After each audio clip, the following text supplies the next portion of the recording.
All right. So, a very warm good afternoon to everyone. Welcome to the YouTube channel of Get Set Law by IMS.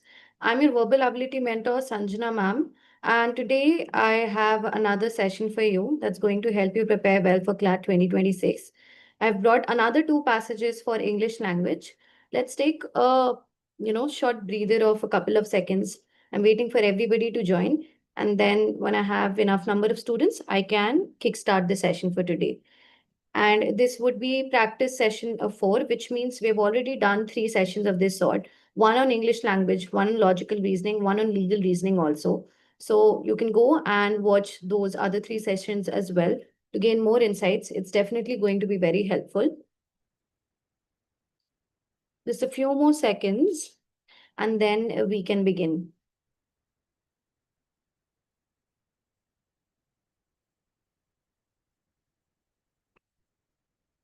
All right, I think I'm going to start my screen sharing.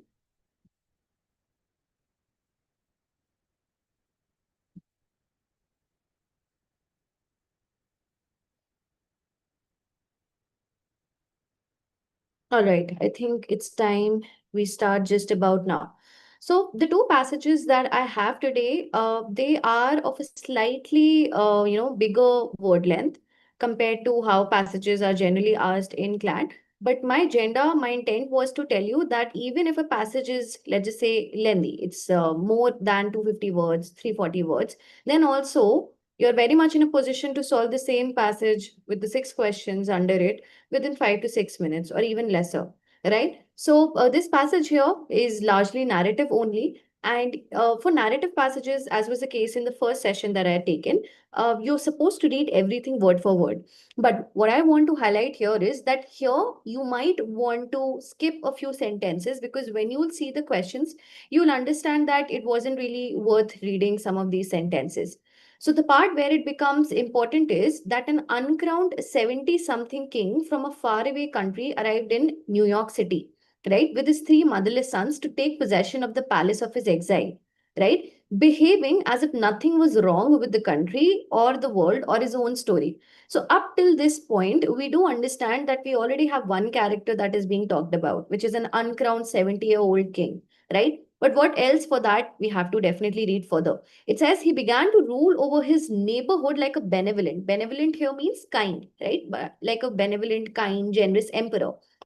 Although, always focus on although, buts, however's, right? In spite of his charming smile and his skill at playing his violin, he exuded, all right? So he displayed, he gave off a heavy, cheap odor, which is nothing but, symbolic of a crass, despotic, right? Very autocratic in nature, despotic danger, the kind of scent that warned us look out for this guy because he could order your execution at any moment.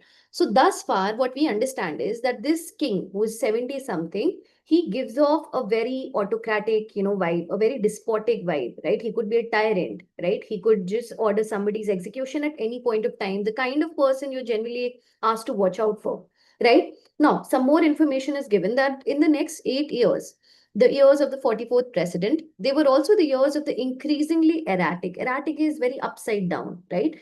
An alarming reign over us of the man who called himself Nero Golden. So the name of this 70-year-old king is Nero Golden. This is what I understand. This is what you understand, right? Now, he wasn't really a king, and at the end of whose time there was a large metaphorical fire.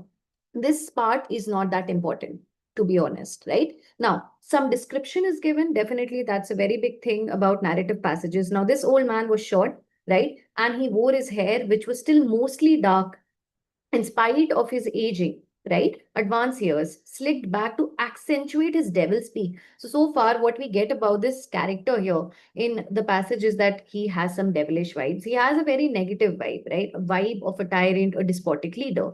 Few people ever heard him raise his voice, yet just note how everything here, the description of the king is very paradoxical in nature, right? So even though a lot of people, not a lot of people, few people have hardly heard him raise his voice, yet we were in no doubt that there lurked in him a great vocal force, the paradox here, right? Which one would do well not to provoke, which means there can be great vocal force in him, which ideally would do you well if you do not provoke it.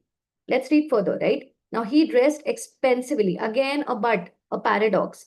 But there was a loud animal quality to him, which made one think of the beast of folktale, right? Now, all of us who were his neighbors were more than a little scared of him, right? Even though he made clumsy efforts to be sociable. So he tried to come across as a sociable, neighborly fellow, but still people were really scared of him, right? He waved his can at us wildly and insisting at inconvenient times that people come over for cocktails. So he's always making these small efforts, clumsy efforts to be sociable, but still people just are scared of him, is what we get. Now, this man, he's a powerful man. No more than that, a man who's deeply in love with the idea of himself as powerful, right? So the purpose, he could be a megalomaniac. That's a very good word, somebody who's just like very obsessed with him being powerful. The purpose of the cane seemed more decorative and expressive than functional. Right? Now, some more description is given. He's always walking in the gardens, giving everybody the impression of trying to be their friend. But that's not what people interpret. He was stretching out a hand to pat our dogs or ruffle a children's hair, but the children and dogs recoiled from his touch. Everything here about him, all the descriptions, the nitty-gritties, it's all paradoxical in nature. Now, there's an underlined sentence, so make sure that you read it properly because we might have a question on it. Sometimes watching him, I thought of Dr. Frankenstein's monster, who was a simulacrum of the human that entirely failed to express any true humanity. So, the characteristic of Dr. Frankenstein's monster is that he failed to express any true humanity. So, similarly, this individual, the so called king, he himself does not really have an iota of humanity being expressed through whatever he's doing, right? And then some more information is given. His was a raucous and not entirely civil presence. Do you know what the word raucous means? It means loud, discordant, right? But he was immensely rich, and therefore, because of him being rich, he was sort of accepted. But in the downtown community of arts, musicians, and writers, he wasn't really popular on the whole, right? So this is all there is to the passage. There is no one main idea. We're essentially describing a king a little bit into the past we are looking at, right? And that's all there is to the passage. Let's focus on the questions one by one. All right. Such an easy passage. No matter how lengthy, we are done quite early only. The first word, the first question here, it's a vocab-based question. The word raucous is used in the passage can best be replaced with. And I think in order to solve this question, it would do you well to know the meaning of the word raucous, which is a commonly occurring word. It's not something that's very foreign, and it means something which is really loud, something which is really crass, right? Something discordant, jarring, something which is not in harmony, that is in harmony. So the correct option is option D. That's it. That's all there is to the question. Next question. Now it's a figure of speech question. Now, always focus on what the question is asking. Which figure of speech does the author employ the most while describing the protagonist? All right. It's not saying so. It's possible that all of these options given here, they might find some resonance in one sentence or two sentences, but you have to choose a figure of speech which is being employed the most. And that, right there, C, paradox is the correct option because while describing the king, I myself, I was punctuating all the explanations with the part where I told you that the description is paradox, right? So he was rich, yet his, presence wasn't that civil, etc., etc., right? So the best option choice here will be paradox. Simile might be given in one sentence, personification to hyperbole. I don't see any exaggeration being mentioned, but then the figure of speech that's employed the most is paradox here. That makes option C the correct option choice. Let's take a look at the third question. Now you have to infer about the mindset of the old man, Nero Golden. So the name of the man is Nero Golden. That's also given in the passage. This is a brilliant question because I think we can solve this through elimination also. He liked to con people into believing that he was weak, firstly. What I remember from the passage is that he was a powerful man and he was very much in love with the idea of him being powerful. So he definitely does not want to come across as weak. That will help you cancel option A. The man loved power. There you have. I think this is going to be our correct option, right? And projected power, even though he was no longer a king, right? And it's mentioned in the beginning also, he wasn't really a king. So this is the best option choice. C says he was desperate to win the approval of his neighbors. See, he made these clumsy efforts. He didn't go all out. He didn't go gung-ho with his efforts to win over the trust of his neighbors or become more friendly. So using the word desperate is a little too out of context, right? So option C is out. D says he loved arts and artists. That's definitely not mentioned. So eliminate D. Best option choice for this question is option B. Take a look at the next question. What does the author intend to convey with the underlined sentence where he's comparing the king to Frankenstein's monster because he wasn't really able to express true humanity? So what do you think the correct option is going to be? Look at it. The old man looked less human. Again, we are not saying that Frankenstein didn't look a human at all. See, I would suggest that even though a lot of you might know about this, but since no other information is rendered in the passage, don't make assumptions, okay? So cancel option A. Like Dr. Frankenstein's monster, the old man defied any attempts, defying, challenging, proving wrong. This is out of context again, right? What did Frankenstein's monster do? We don't have any information in that. We only have one characteristic, which is that he wasn't able to exude or display humanity, and that makes C the correct option, notwithstanding his affected geniality, right? Geniality is like, being friendly. The old man lacked the true warmth that makes us human. Affected geniality is, you're just sort of showing it off that you're a genial person, you're a congenial person, a friendly person, but you're not, you're pretending to be genial, affectation here, right? And this is the best option C. The old man was not evil. Of course, we do not know if anything, the only words that are, coming to my mind is that he had a devilish vibe to him, right? So definitely D is not the correct option. C is the best option choice. Take a look at the fifth question. The author describes which of the following as the characteristics of the man who called himself Nero Golden. He looked dangerous but was in reality a genial, harmless old man. Definitely not this, right? So option A is out. He had grown frail with age and braced while walking into the wind, even though he was aging, but his hair has been described as of a dark color. So this too is not the most befitting characteristic that's given. His informal reign over the neighborhood was benign and benevolent. It initially was, but not almost, not always. So this too is out. And the best option choice is D. His attempts at neighborliness. Neighborliness is trying to be friendly with the neighbors. They did not reduce his menacing aura because, anyway, despite him making these efforts, people recoiled. The children recoiled, the animals recoiled, and people also were a little more than scared of him. So D here is the best option choice, right? Take a look at the next question. The passage primarily explores which of the following themes. Okay, let's go with the elimination technique. The clash of traditional values with modern ideals, cancel. Out of context, absolutely. Pursuit of artistic excellence in the face of adversity. Where in the passage are these themes being explored? Nowhere. Resilience of democracy, absolutely out. CLAT has a tendency to give you such simple, straight, easy questions also, and mark A the best option choice. That even though, it's not directly given, but in the last part, it's given that because he was immensely rich, so he was accepted to a certain degree, the corrupting influence of wealth and power. That makes A the best option choice. So I think this was also a full scorer. And in order to solve this, I think it should be solved within 5 minutes and not more, right? You can skim also through the passage, not entirely, but maybe the couple of lines which I even didn't read out while explaining the passage. Having said that, let's take a look at the next passage. So I do have more students here. So I'll wait for others to read the passage. I'll also try and explain this. Now, this is an archaeological piece. It initially starts with the good news, which is that an archaeological puzzle could be solved when the results of the DNA test conducted on the celebrated mummy, right? There's a weird name given, so I'm not pronouncing it because I'm not sure how to pronounce it. So the DNA test conducted on the mummy will be revealed by the Egyptian government. So what is the objective of the test? What is so important about it? It says that this test should establish the lineage of the short-lived pharaoh and determine his relationship with other mummies, including that of King Amenhotep III, right? So this is the purpose of the DNA test, according to me. Now, another importance, see, purpose is one thing, and then significance or importance is another thing here.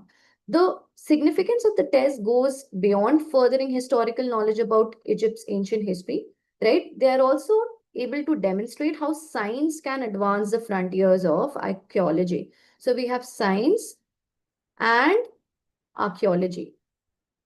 they have to be important. What if we can employ science in decoding archaeology? Now, this is where the tone changes slightly, because now we will shift our focus on Indian archaeological establishment, because the author says it's a timely reminder to the IAE that it must purposefully close the gap with the rest of the world. It shouldn't be left behind in its archaeological exploration, in the application of science to the field. What did I just say? What did I just say? When you take a look at this part, application of science to the field. So this is really important. These are my keywords. Okay. So again, students understand that this passage, I feel we have to read it, thoroughly in order to understand. There are different facts mentioned also. So where archaeology has embraced cutting edge methods, more of the unseen have been cited, historical records have been set straight, and new directions deserved. Now, this again is an underlined sentence which, warrants that we read it. If things go as planned for Egypt, robots will soon walk the hidden passageways of the Great Pyramid of King Khufu to reveal their secrets. This statement actually implies that if things go as planned for Egypt, science can be used to further our inventions. We can, come up with more groundbreaking inventions in archaeology. But what about the state of archaeology in India? This is the main part of the passage, because the science branch of the Archaeological Survey of India is mostly limited to chemical analysis and conservation, which is really myopic, which is really narrow. So this the author definitely finds problematic. Now, there are also limited studies in archaeomaterials, right? And important disciplines such as archaeological prospection, they have not gained the attention they warrant. Warrant here implies the attention that they actually deserve, they should get. Central as well as state archaeological establishments need to get multidisciplinary. All right. This is important. This is the need this is a gap that needs to be filled, right? They need to get multidisciplinary and invest substantially in emerging sciences. Right now, an example is given where some advances have been taken, but I'm choosing to skip this so far. Now, when you read further, it says that this thing here, this is a good beginning. However, again, the tone is changing. Given the large number of unexplored sites, these efforts need to be scaled up significantly, right? And also be available at the state level. Now, 2 decades ago, permission was denied to researchers for making test pits to study the foundation of the 1,000-year-old Brihadiswara temple at Thanjavur. So, it was still understandable that such techniques were treated with caution at that age. So, the author is not really raising any objections here. But today, difficult investigations can be safely undertaken with the help of less invasive methods. The types of methods I mentioned: three-dimensional, multi-offset ground penetrating radar imaging. So well-researched roadmap for applying advanced S&T, science and technology, S&T here, right? To uncovering the past must be the first new step towards closing the gap. Again, multidisciplinary, investing substantially in emerging sciences, utilizing science in decoding more of archaeology with respect to Indian archaeological establishment. This is the broader theme of the passage, right? And that's it. That's all there is to the passage. Let's focus on the questions one by one. Take a look at question 7. Now, which of the following actions would most likely be supported by the author? So this is an inference question. Look at option A. The science branch of ASI be allowed to do unlimited chemical analysis, even though the passage says that the science branch is limited to chemical analysis. So the problem is that why are we limiting it to chemical analysis only? Why don't we just expand the horizon here? So that does not mean that they have to do unlimited chemical analysis. Please make sure you do not choose A. It's the wrong option. B says, researchers should be permitted to make test pits to study the foundation. But here the author has not raised any objection. In fact, he says it's understandable why back then not much caution was exercised. So this too is something that we don't have to choose. Focus on archaeological prospecting with multidisciplinary approach at state and national levels. Tell me, isn't this the correct option? Multidisciplinary, investing more in different sciences and archaeology. That makes C the best option choice. And signing of more memorandums with other leading science and engineering colleges to facilitate investigation of sites, it's just again very narrow. It doesn't really capture this aspect, which has found resonance almost throughout the passage, right? So C is the best option choice for question number 7. Take a look at question 8. Application of science has helped archaeology in which of the following ways? Now, this is a no-brainer. New tangents for research have been found. This is definitely given. Historical data have been revised or reconfirmed, also mentioned. It has enabled finding previously unfound facts or artifacts. And this is also mentioned. Mark D as a correct option choice. Now, just a small heads up, just because we always have all of the above given as an option choice doesn't mean that you have to naturally lean towards it. Always do your checking thoroughly. Go back to the passage, verify if it's actually given, but don't blindly just mark D or an option that says all of the above as the correct option. Here, in this case, all these 3 points are mentioned, right? Next is a vocabularies question. As used in the passage, the word warrant. Now, let me tell you, the correct option will not be create, it will be deserve. It cannot be necessitate because need or necessity is not the idea that is conveyed in the statement in which the word warrant is used. And while explaining the statement where this word was used, I did mention that it deserves, right? So, best option choice is deserve. Permit is not the correct option choice here. This is a great question because I feel a lot of you might end up choosing C also as a correct option choice when in fact B, deserve, is the best option here. Take a look at question 10. Now, what is the role of the underlined sentence in the passage? And I did tell you the correct option for this one will be to highlight that science will employ yet another innovation. If the results are fruitful, then we can just utilize it in earthing more groundbreaking, inventions or mysteries of the path. This is the best option choice, right? To hint that the Great Pyramid may contain unknown hazards that are best tackled by robots. This is absolutely going off the tangent, right? So cancel B. Hypothesize that the Great Pyramid might be in poor shape and using robots might be safer, that allowing humans inside. Where in the passage is this even remotely inferable? No, right? So cancel D. Showcasing scientific progress Egypt has made in developing investigative tools for archaeology. This is already a fact which has been, supported in the passage, but the underlined sentence conveys much more, which in this case becomes option A. All right, great question again. Take a look at the next one. Primary goal of the DNA. And to me, this is a confusing question because you have your favorite option mentioned here, all of the above. But this is actually wrong, right? So, primary goal of the DNA tests on the mummy of King. Let's go through the options one by one.